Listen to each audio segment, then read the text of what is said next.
Dios les bendiga una vez más, amados hermanos, después de un cierto tiempo, ¿cierto?, donde hemos estado acostumbrados de poder presentarles devocionales. Habría que hacer una pregunta en todo este tiempo que ha pasado, y aunque parezca irónico, habría que preguntar cómo lo ha tratado el enemigo. Ya que a veces cuando uno se predispone, ¿cierto?, a servir al Señor, el enemigo también se levanta y se levanta bastante fuerte. Le hago esta pregunta porque hemos sabido de hermanos que están pasando momentos difíciles, ya sea en la vida personal, en su trabajo y también en la esfera familiar. Y es así. Yo creo que aquí todos tenemos una batalla que afrontar, que luchar, y esperamos en Dios. Siempre es cierto que Dios nos dé la fuerza a cada uno de nosotros, y esto de seguir adelante.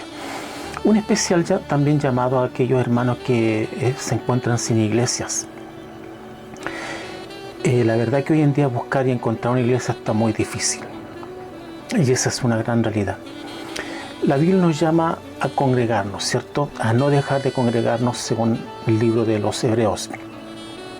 Pero sin embargo queda la reflexión de que está muy difícil hoy encontrar una iglesia sana. Hay iglesias que ya en otros momentos yo lo he dicho también, que hacen tremendos esfuerzos por ganar almas. Sin embargo, cuando las almas llegan, ni siquiera le toman los datos, ni siquiera le preguntan el nombre. A lo más si es que los saludan. Y hemos estado, o las iglesias, dentro de tanta bendición que ha tenido material, parece que también hemos estado cayendo en la apatía. No hay empatía por ese hermano que recién llega a la iglesia, que quizás viene de otra, quizás era un conocedor, y llegan a veces totalmente destruidos. Siempre he pensado yo que los hermanos o gente que llega a la iglesia es porque tiene una necesidad en el corazón que Dios mismo ha puesto en ellos, ¿cierto? Esa sed de buscar al Señor. Pero lamentablemente a veces se llega a iglesias donde se forman grupos y se forman familias, y los que no pertenecen a ese grupo, a esa familia, entonces simplemente no lo acogen. Y es una gran realidad en muchas iglesias hoy en día, por no decir casi todas. Lamentable porque Dios, en su tremendo sacrificio, lo que más quiso, ¿cierto?, es ganar un pueblo, y nosotros somos el ejemplo. Nosotros somos la luz del mundo, somos nosotros. Por ahí un gran predicador dijo que los hombres no miran a Cristo, lo miran a usted, nos mira a nosotros. Se supone que nosotros somos el ejemplo, se supone que nosotros somos los que damos y enseñamos y los guiamos a la luz, y para eso nosotros también tenemos que ser luz. Dentro de tantas reflexiones, hermanos, que uno hace dentro del caminar cristiano, vamos al devocional de hoy en día. Vamos a Primera de Reyes, en el capítulo 17. Capítulo 17, verso 17. Dice así: después de estas cosas aconteció que cayó enfermo el hijo de la ama de la casa, y la enfermedad fue tan grave que no quedó en el aliento. Y ella dijo a Elías: ¿qué tengo yo contigo, varón de Dios? ¿Has venido a mí para traer a memoria mis iniquidades y para hacer morir a mi hijo? Él le dijo: dame acá tu hijo. Entonces él lo tomó de su regazo y lo llevó al aposento donde él estaba, y lo puso sobre su cama. Y clamando a Jehová, dijo: Jehová, Dios mío, aún a la viuda en cuya casa estoy hospedado has afligido, haciéndole morir su hijo. Y se tendió sobre el niño 3 veces. Y clamó a Jehová y dijo: Jehová, Dios mío, te ruego que hagas volver el alma de este niño a él. Y Jehová oyó la voz de Elías, y el alma del niño volvió a él, y revivió. Dios añada bendición, ¿cierto?, a su palabra. Dentro de las cosas, digamos, llamativas, curiosas, ¿cierto?, esta es la primera resurrección que se encuentra en el Antiguo Testamento. Contexto: estamos, ¿cierto?, en este pasaje donde Elías se aloja en la casa de una viuda. Ahora bien, esta mujer le dio alojamiento a este profeta. Sin embargo, al pasar los días, transcurrido un tiempo, el hijo de ella muere. Y va la recriminación. ¿Cuántos de nosotros, cierto, es una gran realidad de que cuando nos ocurre algo, siempre nos preguntamos ¿por qué? ¿Por qué a mí? Es un sentimiento o una reacción muy humana. Esta mujer fue y encaró a Elías, verso 18. ¿Qué tengo yo contigo, varón de Dios? ¿Has venido a mí para traer memoria a mí mis iniquidades y para hacer morir a mi hijo? Y él le dijo, dame acá tu hijo, Elías.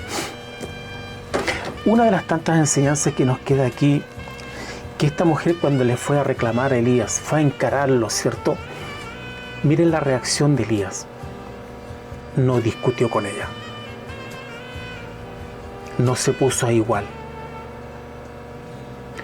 Cuando nos suceden estas cosas a nosotros, cuando por ahí a lo mejor nos encaran, cuando por ahí a lo mejor hasta injustamente recibimos insulto, oprobio, ¿cuál es nuestra reacción? Estoy hablando, hermanos, como cristianos.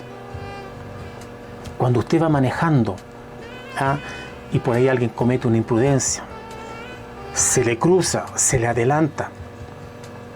Usted sabe que uno siempre, los que conducen, tiene que, aparte de estar atentos, ¿cierto?, a lo que acontece, a las señales, también los que son más precavidos siempre toman una cierta distancia del auto, ¿cierto?, que va adelante, porque también puede frenar imprevistamente y usted, si va muy cerca, los típicos choques por alcance, como decimos nosotros acá.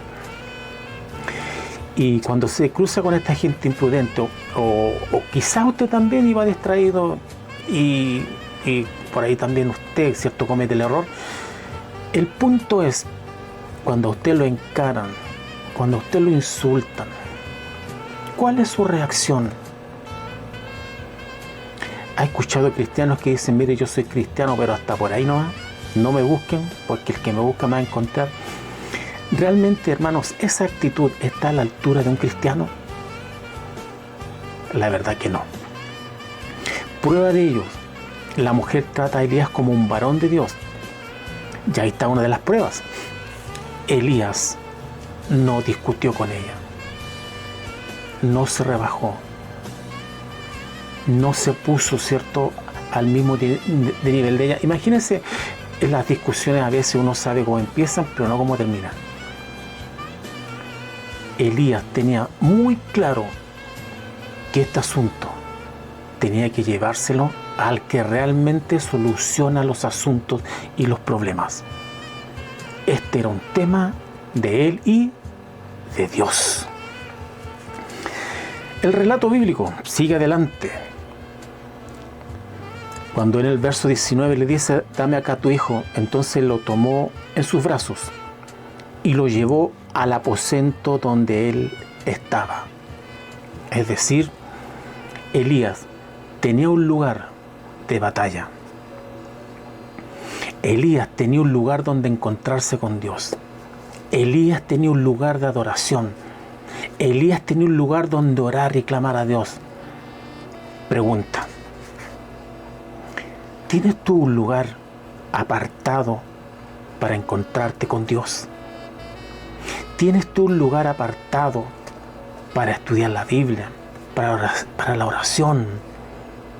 ¿Tienes un lugar dedicado especialmente para el del Señor? Yo en este tema siempre he dicho un asunto.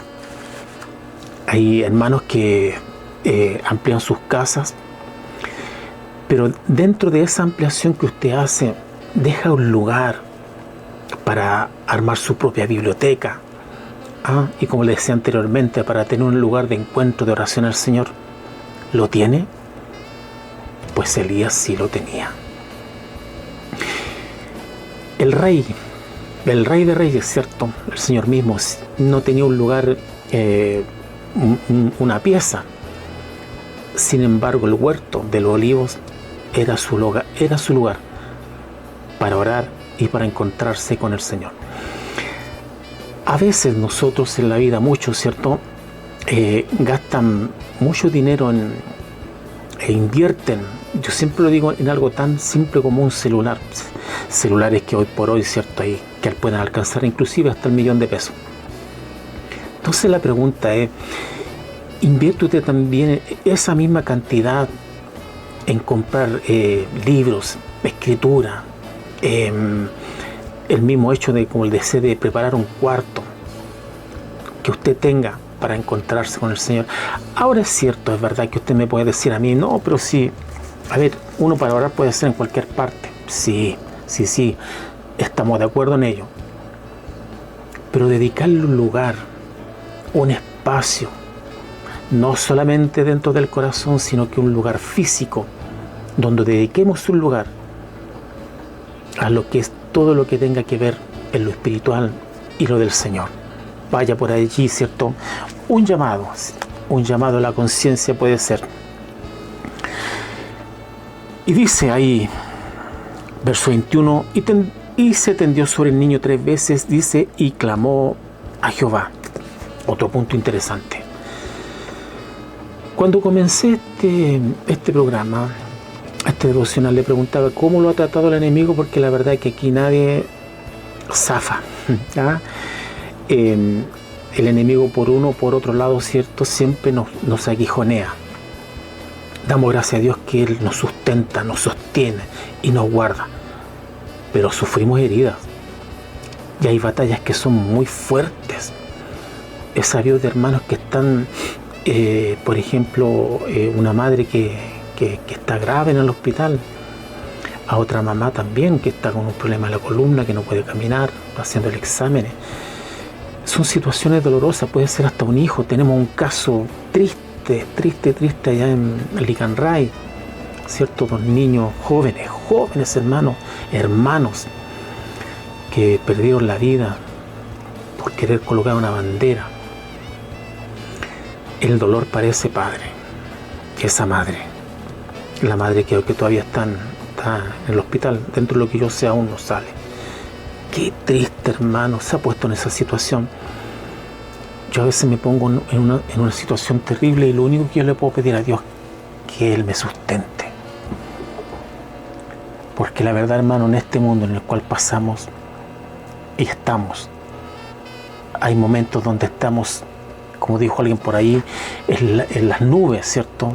O en la punta del monte Sinaí, en el gozo, en la presencia del Señor. Pero también a veces pasamos por el desierto, por la oscuridad, por terrenos hostiles, donde espiritualmente hablando, ¿cierto? Hay animales de rapiña, serpientes que nos muerden, nos dañan. Pero Elías, como varón de Dios, sabía dónde estaba el secreto. Verso 21, y clamó a Jehová. En esos momentos tan difíciles de desesperanza, de dolor, de sufrimiento, de oscuridad, donde todos pasamos por aquello, hermano, donde usted no ve una luz, ve todo oscuro, como una niebla. Hagamos caso a Elías. El ejemplo que nos da a través de la Biblia dice que clamó a Jehová. Como le decía, y así fue que la Biblia registra la primera resurrección. Y Jehová dice, oyó la voz de Elías, y el alma del niño volvió a él y revivió. Tomando luego Elías al niño, lo trajo del aposento a la casa y lo dio a su madre y le dijo, mira, tu hijo vive. Otra lección importante, oramos por nuestros hijos. La verdad que todo padre o madre cristiano, ¿cierto?, nunca termina de pedir por sus hijos. Debemos orar por ellos. Por ahí la Biblia también dice, ¿cierto?, que hay hijos que dan alegría, pero hay otros que también dan tristeza. Y a veces es verdad. Hay un fenómeno que sucede en los jóvenes que es que a veces cuando crecen se vuelven también ingratos. Es parte de su adolescencia, es parte de su madurez, es parte también de empezar a llevar su vida totalmente independiente, pero sin querer, a lo mejor, a veces se vuelven también ingratos con sus padres y se vuelven desabridos, ¿cierto?, con poca empatía. Cuando los padres lo único que quieren, ¿cierto?, es jugar, abrazarlos y compartir ese cariño, sobre todo cuando ya aquellos que tienen la bendición de tener nietos, también disfrutar a los nietos. Se dice que los nietos se disfrutan, pero siempre el llamado, ¿cierto?, de Dios también es orar por ellos, que no les suceda nada malo, accidentes fatales, enfermedades. Y lo más primordial e importante es, cierto, que Dios ponga en ellos, en el corazón, la semilla del Evangelio, para que ellos también sirvan al Señor de todo corazón. Según el relato más adelante, en el verso 24, entonces la mujer dijo a Elías: ahora conozco que tú eres varón de Dios. Reflexionando, amados santos hermanos, ¿cómo te conocen a ti? ¿Cómo me conocen a mí? ¿Cómo lo conocen a usted? ¿Realmente usted lo conocen como un varón de Dios? ¿O cómo lo conocen? ¿Como un pillo? ¿Un chanta? ¿Cómo lo conocen a usted? ¿Un hombre de palabra? ¿Un hombre íntegro? Hay hombres que parecen ser cristianos, ¿cierto? Y al parecer son íntegros. ¿Cuántas, hermanos, mire, cuántas estafas hay entre hermanos? Los que ya llevan caminando en el Señor, hermanos que se ganan la confianza de algunos hermanos para pedir dinero o para hacer negocios, y lo único que hacen es estafarlo. ¿Cómo te conocen? Te conocen por tu integridad, por tu testimonio, por ser un buen vecino, un buen hermano, un buen amigo, un hombre útil, ¿cierto?, como se puede decir para la sociedad. ¿Cómo te conocen? Si preguntáramos a tus conocidos, a tu familia, ¿cómo te conocen? ¿Cómo lo describirías a él? Más de alguno diría: ¿sabe qué? Prefiero no comentar. El llamado de Dios, el llamado a la conciencia, que nosotros estemos a la altura del llamado que Dios nos ha hecho, de que nos conozcan por ser íntegros.